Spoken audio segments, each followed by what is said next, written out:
The following story has been brought to you by StoriesToInspire.org.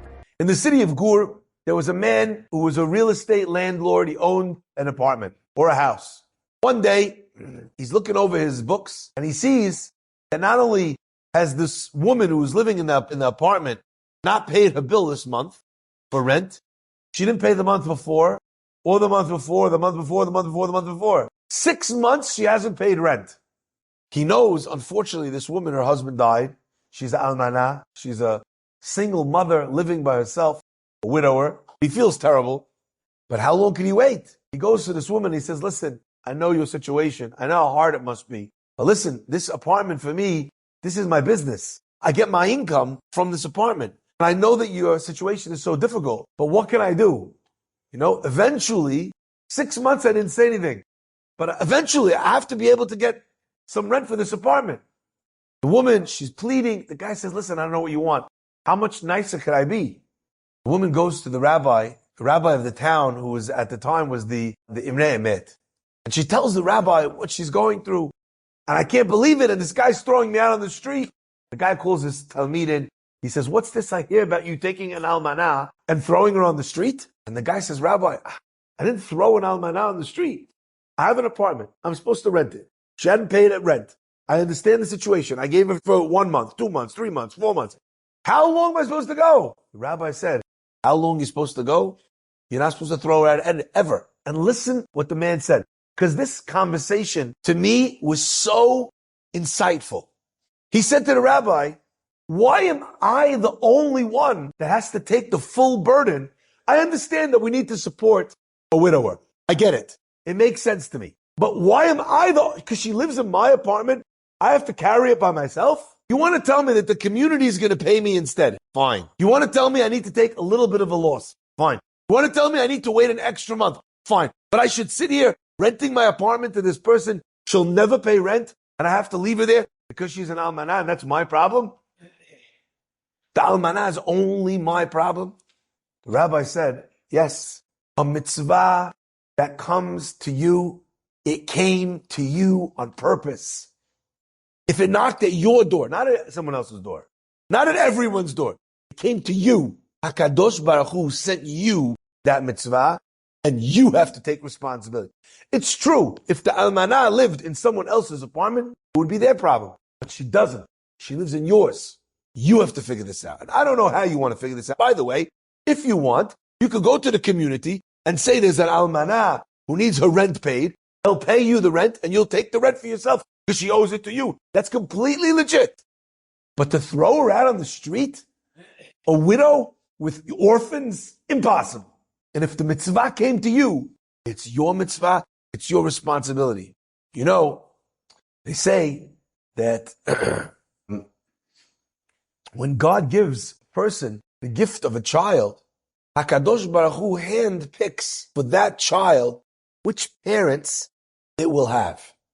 He gives a specific diamond to specific parents. He gives a specific kid with a specific issue to specific parents. Because that parent is specifically tailored for that job. So too, when a mitzvah comes your way. My friends, I want to share with you a powerful idea based on this concept. That a mitzvah that comes to you, it was designed and given specifically to you and specifically for you. There was a rabbi whose name was Rabbi Shimshon Dinin, rabbi in Yerushalayim. Anyway, one day, one of the people who was one of his students, this rabbi, came to the rabbi, I'm in desperate need of a loan. Everything's falling apart. I need help. I have a guy who will lend me the money, but he won't lend me the money unless, someone will vouch for me. The rabbi says, no problem, I'll call. He calls the fellow and he says, listen, I know this man. He's an honest man. He's a good man. He has a family. He works very hard at his business. He's a good guy. Lend him the money. The guy says, okay, lends him the money. Year goes by. Guy comes back to the rabbi. He says, listen, rabbi, I know that you did not sign on the loan as a guarantor. You didn't take a PG, a personal guarantee on this loan. But I'll tell you the truth. The only reason why I lent him the money is because you told me he's a good guy, and you told me he's going to pay me back. He hasn't paid me back. I think that's on you. The rabbi says, oh, me. I was vouching for his character. He's a good guy. And he probably still is working hard. But not every guy who works hard makes parnas. It's talui in mazal, siyata deshmaya. You have to have good mazal. You have to have help from heaven. I wasn't telling you anything more than that. The rabbi says, but let me ask. He goes to Rav Aaron Leib Steinman, one of the greats of the generation. And he asks him this question.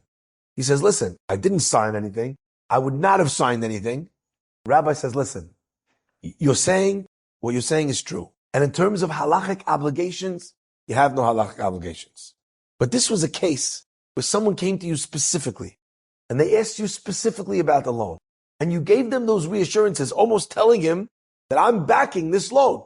If you felt the guy was not going to pay back, you maybe should have said, listen, he's a great guy. I don't know if he's going to be able to pay you back. But you didn't give him that warning. So even if you're not responsible halachically or legally, maybe this is a mitzvah that came to you. And maybe there's a mitzvah that you should take on yourself. And he says, and I understand that it's a lot of money and that you're a rabbi and you don't have a lot of money. So go to this man and tell him, listen, the guy ever pays you the money back, fine, you'll give it back to me. But I'm taking on myself to pay back the loan. I just can't afford to pay back the loan. So I'm going to pay small installments every month out of my paycheck as a rabbi till the loan is covered. The guy says, okay, I don't really have a choice. Fine, let's do it. They divide up this loan. It took the rabbi, I think it was 4 years, 5 years to be able to pay off this loan. My friends, the month the rabbi made the last payment, that was a day, that was a month that he passed away. Rabbi Aaron Leib told him, you should pay this, you should do this, and you should have this mitzvah because it came your way. You see, you're looking oftentimes at the mitzvah and thinking, I have my life, I have myself, do I choose to engage in this mitzvah? But actually, oftentimes, it is the mitzvah that gives you the situation that you're in. Enjoyed this story? Come again. Bring a friend. StoriesToInspire.org